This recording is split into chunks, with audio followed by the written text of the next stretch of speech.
En el desenlace de la tercera temporada del Mentalista, todo comienza con una revelación que cambia por completo la percepción del caso. El supuesto terrorista Alan Dinkler no era más que una pieza descartable dentro de un plan mucho más grande.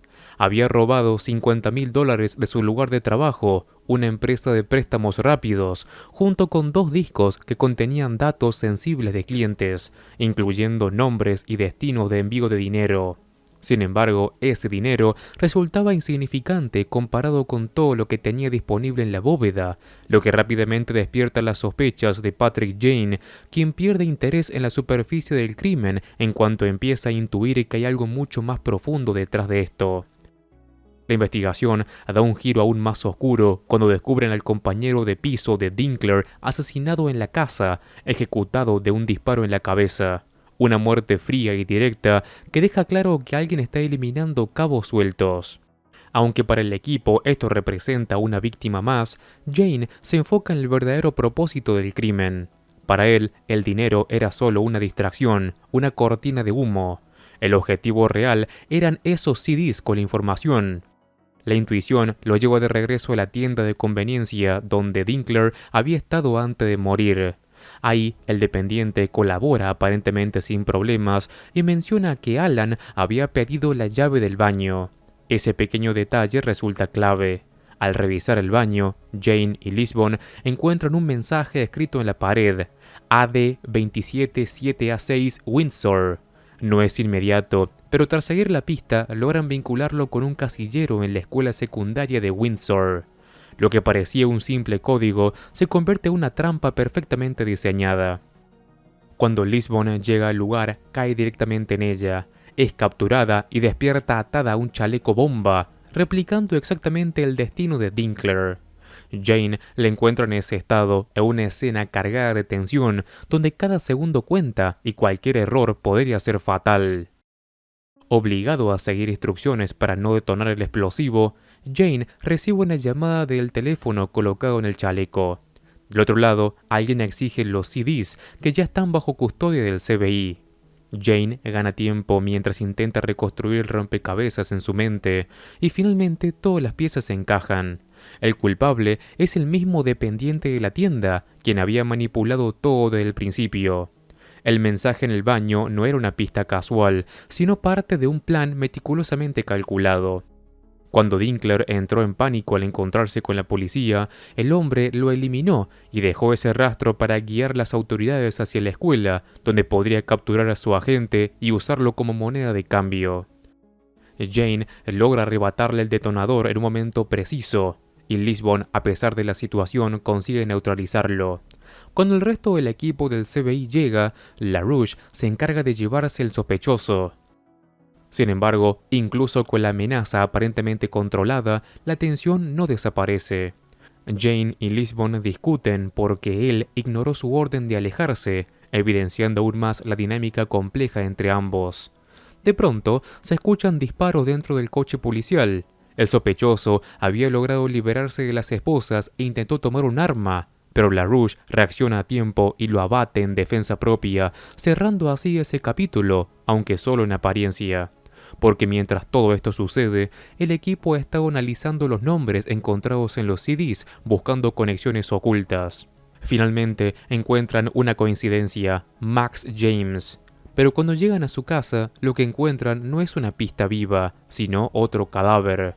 Lleva varios días ahí muerto, con señales evidentes de tortura, incluyendo disparos en la rodilla antes del tiro final en la cabeza. Es un mensaje claro de alguien que no solo mata, sino que disfruta del proceso. Entre sus pertenencias descubren algo mucho más inquietante: una fotografía de Madeleine Hightower, la antigua jefa del equipo que actualmente está prófuga. Esa conexión cambia completamente el enfoque del caso y abre la puerta a algo mucho más peligroso, algo que Patrick Jane conoce demasiado bien. La sombra de Red John vuelve a hacerse presente. La conexión con Madeleine Hightower lleva a Patrick Jane a moverse por su cuenta, siguiendo ese instinto que tantas veces lo pone un paso adelante del resto. Se dirige a una habitación de hotel que describe como un lugar donde a veces se hospeda, un espacio casi improvisado, y ahí la encuentra esperándolo, armada y en tensión constante. Hightower ya no es una fugitiva improvisada, sino alguien que vive sabiendo que en cualquier momento pueden encontrarla. La muerte de Max James la ha obligado a salir de las sombras. No era un simple contacto, sino su primo, quien le enviaba dinero a través de la misma empresa de préstamos donde Dinkler había robado los CDs. Todo empieza a encajar con una claridad inquietante. Red John ha comenzado a moverse abiertamente, eliminando piezas y empujando a Hightower hacia una trampa. Jane entiende que esto ya no es un juego de manipulación a distancia, sino una ofensiva directa. Red John está cazando y lo hace con una precisión que solo alguien infiltrado en las fuerzas del orden podría tener. Por eso le pide a Hightower 48 horas, un margen mínimo pero suficiente. Según él, para identificar al topo dentro del sistema antes de que ella considere entregarse. Es una apuesta arriesgada, pero es la única opción que les queda. Por primera vez, Jane decide no trabajar solo. Reúne a Lisbon, Cho, Rigsby y Van Pelt y les revela todo lo que hasta ahora había guardado para sí. Les habla de las referencias repetidas a Tiger, Tiger, Burning Bright, tanto en encuentros previos con Red John como en las últimas palabras de Todd Johnson antes de morir. Les muestra una lista de sospechosos, 4 nombres, todos con acceso privilegiado. Todos con la posibilidad real de ser el infiltrado que Red John utiliza para anticiparse a cada movimiento. A esos 4 se suma una quinta figura que Jane nunca termina de descartar del todo, LaRouche. Los nombres son inquietantes porque no son desconocidos, sino todo lo contrario. Brenda Shetrick, encargada de relaciones públicas del FBI. Osvaldo Ardiles, asistente del fiscal. Gail Bertram, director del CBI, y Craig O'Laughlin, agente del FBI y prometido de Van Pelt. La amenaza deja de ser abstracta y se vuelve personal, directa e incómoda. Sin embargo, el equipo decide confiar en Jane y seguir su plan. La estrategia es tan simple como brillante: filtrar información controlada. A cada uno de los sospechosos se les hace llegar un dato distinto sobre la supuesta ubicación de Hightower. El lugar elegido es un hotel, donde reservan varias habitaciones, cada una en diferentes pisos pero alineadas verticalmente. La idea es clara: cuando el asesino enviado por Red John llegue, el piso al que se dirija revelará quién filtró la información. El operativo se pone en marcha con una tensión casi insoportable. Instalan cámaras, se distribuyen estratégicamente y esperan. El tiempo parece estirarse hasta que finalmente aparece una figura en las grabaciones, una mujer que podría ser la asesina. Jane la identifica primero, aunque el resto del equipo duda, especialmente cuando ella baja del ascensor en el piso donde ellos están vigilando. Por un momento parece que todo fue un error, una falsa alarma, pero la mujer no se detiene ahí. En lugar de avanzar, se dirige a la escalera, desciende rápidamente y entra en otra habitación, la que corresponde a la información que había sido entregada a Bertram. El equipo reacciona de inmediato y entra en la habitación, pero no logran capturarla. Antes de que puedan detenerla, la mujer se lanza por el balcón, cayendo al vacío en un acto desesperado que deja más preguntas que respuestas. Aún así, la conclusión parece evidente. Todas las señales apuntan a Gail Bertram como el topo. Convencidos de haber resuelto el enigma, el equipo baja la guardia sin darse cuenta. Jane incluso lleva a Bertram a un centro comercial donde afirma que Hightower se entregará, mientras Cho y Rigsby se mantienen atentos como respaldo. En paralelo, Van Pelt experimenta un enorme alivio al creer que su prometido Craig O'Laughlin está libre de toda sospecha, lo que la lleva a invitarlo a ayudar en la vigilancia de Hightower y sus hijos junto a Lisbon. Es un momento de falsa seguridad, de esos que preceden a la tragedia. Mientras tanto, Bertram comienza a darse cuenta de que ha sido manipulado y se lo hace saber a Jane. Pero este, lejos de dudar, mantiene su confianza en el razonamiento que ha construido. Sin embargo, en medio de esa aparente certeza, algo cambia. Un detalle mínimo, casi insignificante, irrumpe en su mente. La cuerda que llevaba la asesina. No tenía sentido si su objetivo era entrar directamente a la habitación, a menos que su verdadero plan fuera descender desde un piso superior o inferior. Ese pensamiento lo golpea como una revelación. Todo el esquema se reorganiza en su cabeza en cuestión de segundos y la conclusión es devastadora. Bertram no es el topo, el verdadero infiltrado es Craig O'Laughlin. La realización llega demasiado tarde y esa es precisamente la jugada maestra de Red John. Mientras Jane reconstruye la verdad en su mente, Craig O'Laughlin ya ha pasado la acción. En la remota casa donde se esconde Madeleine Hightower, el plan se desmorona en cuestión de segundos. Antes incluso de que alguien pueda reaccionar, Craig elimina a los 2 agentes del sheriff que custodiaban el lugar, despejando el camino con una frialdad que revela su verdadera naturaleza. Ya no hay duda ni espacio para el error. Él fue siempre el hombre de adentro.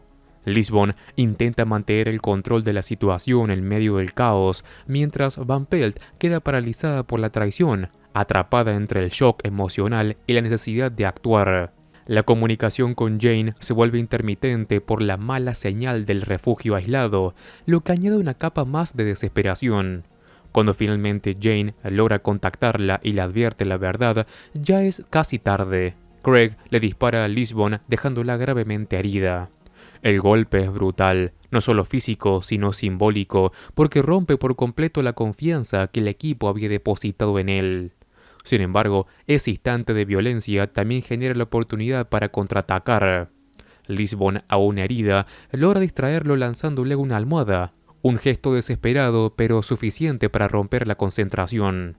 En ese segundo crucial, tanto Van Pelt como Hightower reaccionan y le disparan, terminando así con la amenaza. Craig cae y en sus últimos momentos se quita el collar que le había dado Van Pelt, un gesto cargado de una mezcla retorcida de afecto y manipulación que define perfectamente quién era en realidad. Mientras Van Pelt llama a emergencias con las manos temblorosas, Lisbon, herida pero consciente, retoma el teléfono con Jane. Él, con una claridad fría, le da una última instrucción, que tome el celular de Craig O'Laughlin, presione el botón de rellamada y le diga a quien esté del otro lado, presumiblemente Red John, que el topo está muerto. Es una jugada arriesgada, casi desesperada, pero también una oportunidad única de forzar un contacto directo. Del otro lado de esa llamada no hay una voz distorsionada ni una figura intimidante en apariencia. El hombre que responde es completamente ordinario, alguien que podría pasar desapercibido en cualquier lugar. Se presenta como Timothy Carter, y todo en él transmite una normalidad inquietante, casi artificial. Sin embargo, Jane reconoce algo más profundo, algo que no se ve pero se siente, la presencia de Red John. El encuentro entre ambos ocurre en un restaurante, en un ambiente cotidiano que contrasta de forma perturbadora con lo que está en juego. Se sientan frente a frente y conversan como si fueran 2 conocidos cualquiera, pero bajo esa superficie tranquila hay una tensión insoportable. Carter se muestra educado, incluso amable, pero hay una frialdad absoluta en su forma de hablar, una ausencia total de empatía. No tiene que levantar la voz ni amenazar directamente, su seguridad lo dice todo. En un tono que roza la condescendencia, le explica a Jane que planea retirarse, dejar atrás los asesinatos, como si todo hubiera sido simplemente una etapa que ya no le interesa continuar. Le sugiere que él también abandone su búsqueda de venganza, que deje de perseguir algo que según él no tiene sentido prolongar. Pero Jane no está ahí para negociar ni para cerrar heridas en falso. Le responde que solo podrá dejarlo todo atrás cuando Red John esté muerto. Entonces llega el momento decisivo, el punto en el que Carter debe demostrar quién es realmente. No lo hace con pruebas físicas ni confesiones grandilocuentes, sino con algo mucho más íntimo y devastador. Describe con precisión los recuerdos de la familia de Jane, detalles imposibles de conocer para cualquiera que no fuera el verdadero asesino. Habla de su esposa, de su olor, de su limpieza y luego de su hija, evocando imágenes sensoriales que golpean a Jane con una fuerza brutal. Esas palabras atraviesan todas sus defensas y lo llevan de vuelta a ese momento que define su vida, y por un instante parece tambalear. Pero ese mismo dolor es el que termina guiando su decisión. Cuando Carter intenta levantarse para irse, creyendo que ya ha dicho lo suficiente, Jane lo detiene una última vez. En un movimiento rápido, saca un arma que había ocultado y le dispara en el abdomen. El caos se desata alrededor. La gente entra en pánico, pero Jane permanece ahí en su lugar, completamente sereno, como si todo lo que consumía durante años finalmente había encontrado un punto de cierre. Mientras Carter agoniza, Jane se sienta nuevamente, toma su té con calma y lo termina como si nada más importara. Luego pide la cuenta, en un gesto casi absurdo dentro de la situación, pero que refleja ese estado de paz inquietante en el que ha caído. Cuando todo termina, se queda ahí con las manos sobre la cabeza, esperando a ser arrestado, no como alguien derrotado, sino como alguien que por primera vez en mucho tiempo siente que el peso que llevaba encima ha desaparecido, aunque sea solo en apariencia. Y con esto termina este episodio y final de la tercera temporada. Antes de acabar con este video, te cuento que si te gusta El Mentalista, en el canal estamos viendo todos los capítulos caso por caso, episodio por episodio, así que te invito a que entres y encuentres toda la lista de reproducción completa y ordenada. Como siempre, me ayudas muchísimo al dejar un like y si querés, suscríbete así no te perdés nada de mi contenido. Un saludo, Master Movies.